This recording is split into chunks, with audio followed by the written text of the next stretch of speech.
just me, but I think this is the hottest GARO. You know, because of the fire.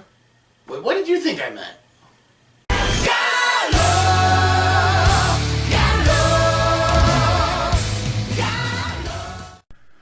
The Cursed Seal of Flame, GARO Honoo no Kokuin.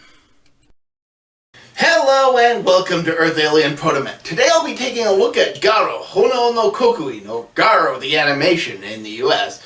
The first entry in a trilogy of anime based on Keita Amamiya's GARO Tokusatsu series, if the name didn't give it away. In the kingdom of Valiante, the king's health is in decline due to a witch's curse. In the midst of the burning of said witch, she gives birth among the flames, and the cursed child is taken by a demon, who then flees the kingdom. When the king recovers, he enacts a campaign to purge the kingdom of the witches and heretics that inhabit it. Unfortunately, all this was a plot by the king's trusted advisor Mendoza, a former Makai alchemist seeking vengeance against the Makai order for not only rejecting his extremely radical plan to deal with horrors, but also expelling him from the order and cursing him and his lineage. Years after the burning of his mother, the cursed child, Leon Louise, has grown into a young man thanks to his promiscuous father Herman, the Makai knight Zorro. Leon himself has inherited the title of GARO, and he and his father return to Valiante to continue to hunt horrors, while also investigating Mendoza's sinister plot for the kingdom. Unlike the live-action shows, which are set in modern-day Japan, or at the very least the near future, depending on the season, Honoo no Kokuin is set in 15th century Europe, during the GARO equivalent of the Spanish Inquisition.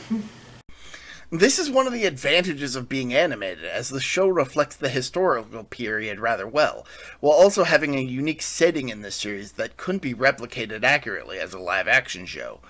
Another advantage is that the horrors are more fantastical, not being limited to guys in costumes or expensive CGI effects, allowing for a more consistent look across the whole show. As the inheritor of GARO, Leo stands out from other bearers of the armor in that his serious demeanor doesn't hide a compassionate side like it does for Koga Saizuma and Ryuga Dogai. Leon instead views being a Makai knight and hunting horrors as a means of getting revenge for his mother Anna's death. Having been birthed in the midst of flames, his body will occasionally react to his aggressive emotions, which will affect his armored state by producing flames from his body to reflect his more out-of-control fighting style. Leon's fixation on avenging his mother is probably the reason he has such friction with his father Herman, as the man is constantly sleeping around.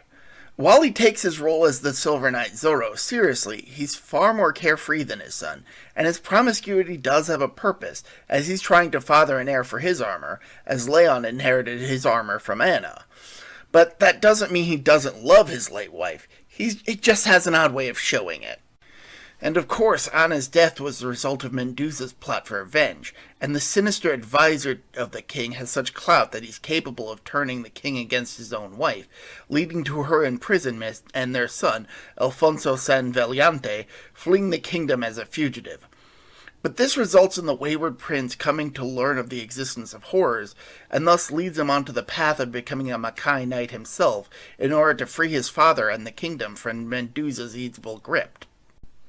And lastly, reluctantly aiding the knights is Emma Guzman, a Makai alchemist with a disdain toward knights. The only reason she chooses to help the knights, however, is due to them being in the same place at the same time, as she otherwise prefers to work alone. Thankfully, she hates horrors more than knights, using her special thread to slice into the hides as well as casting spells to battle the dark creatures. She's also rather forward, always speaking her mind or gladly mouthing off to anyone she dislikes. I wish I could talk more about the series, but that would mean spoiling the show's halfway point and beyond. So be aware that there's more to this show than is covered here. As mentioned at the beginning of the video, there were 2 more anime based on GARO, as well as a movie sequel to this series, which should show you that GARO Honoo no Kokuin is well worth a watch. Until next time, I'm ProtoMet. See ya!